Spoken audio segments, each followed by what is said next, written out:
भारत पाकिस्तान के बीच युद्ध विराम की घोषणा हो गई है। ऐसे तनावपूर्ण माहौल में हमारी तीनों सेनाएं बॉर्डर पर अलर्ट हैं। हमारे सैनिक एक सीमा पर युद्ध लड़ते हैं तो दूसरी तरफ उनके परिवार के लोग भी एक जंग लड़ते हैं।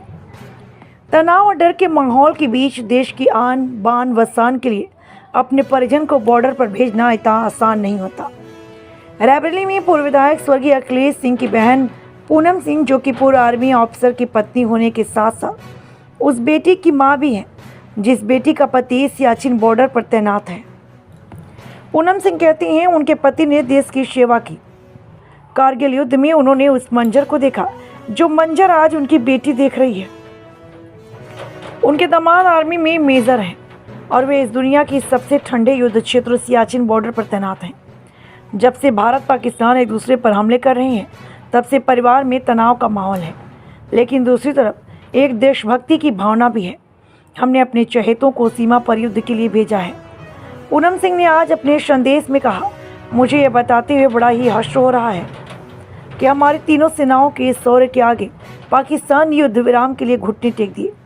22 अप्रैल को पाकिस्तान से आए आतंकवादियों ने पहलगाम में निहत्थे 28 लोगों की कायराना तरीके से धर्म पूछकर हत्या कर दी थी, जिसके बाद हमारी सेनाओं ने ऑपरेशन सिंदूर के जरिए पाकिस्तान के आतंकी अड्डों को तबाह कर दिया था। उसके बाद तिलमिलाए पाकिस्तान देश के विभिन्न इलाकों में हमला किया, जिसे हमारी मजबूत सेनाओं ने रोक दिया। मैं आज उन सभी बहनों से कहना चाहती हूँ कि जिनके मांग का सिंदूर दहशतगर्दों ने मिटाया, उन्हें हमारे जाबाज सैनिकों ने मिट्टी में मिला दिया। मुझे अपनी सेना के पराक्रम पर गर्व है। मैं कहना चाहती हूँ कि मैं एक आर्मी अफसर की पत्नी और मेरा दामाद भी आर्मी अफसर है, इसलिए मैं कह सकती हूँ कि सेना के लिए हम भी अपना सिंदूर दांव पर लगा देते हैं। साथ ही ये भी कहूँगी, आतंकवादियों ने जिस तरह धर्म पूछकर लोगों को मारा, उनका मकसद देश में हिंदू मुस्लिम दंगे भड़काने था, लेकिन हमारी एकता के आगे उनके इरादे टिक नहीं पाए। इस कठिन व संवेदनशील परिस्थितियों में देश की जनता ने जिस संयम का परिचय देते हुए भाईचारे को कायम किया, उसके लिए सभी देशवासियों में मैं साधुवाद देती हूँ और पाकिस्तान उनके दहशतगर्दों को बता देना चाहती हूँ कि यदि देश की एकता, शांति, भाईचारे को बिगाड़ने की कोशिश की तो हमारी सेनाएं इन्हें जड़ से खत्म कर देंगी।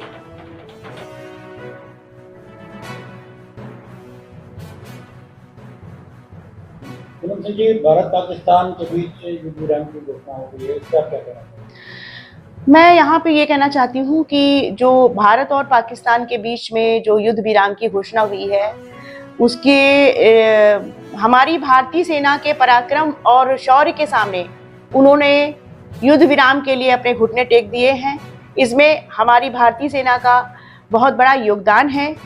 और 22 अप्रैल को हमारे पहलगाम में जो आतंकी हमला हुआ है और उसमें 28 लोगों की हत्या हुई है, वो बहुत ही कायराना तरीके से हत्या की गई है, धर्म पूछ करके हत्या की गई है, जिसका हमारी भारतीय सेना ने ऑपरेशन सिंदूर के तहत एक ऑपरेशन चलाया और पाकिस्तान के जो आतंकी इलाके थे उनको नेस्तनाबूद किया, जिसपे कि पाकिस्तान तिलमिला गया और उसने हमारे इलाकों पे हमला किया।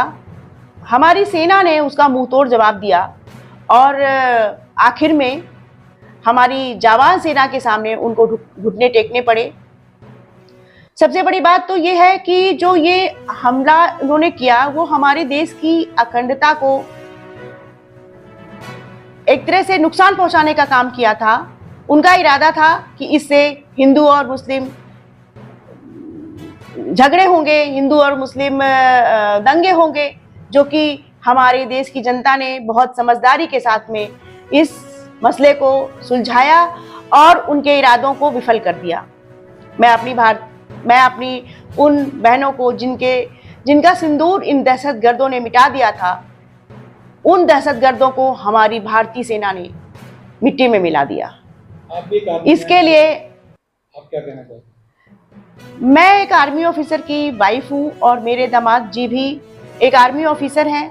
मैं समझ सकती हूँ कि एक फौजी की पत्नी के लिए, एक फौजी के परिवार के लिए ये जो टाइम था वो बहुत कठिनता के थे, लेकिन हम फौजी पत्नियां जो हैं वो एक चट्टान की तरह खड़ी होती हैं, तभी जो हमारे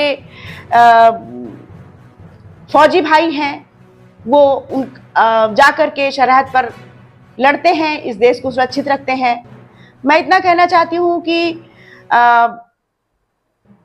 मैं उन सभी माताओं, बहनों और बेटियों को जो इस ऑपरेशन के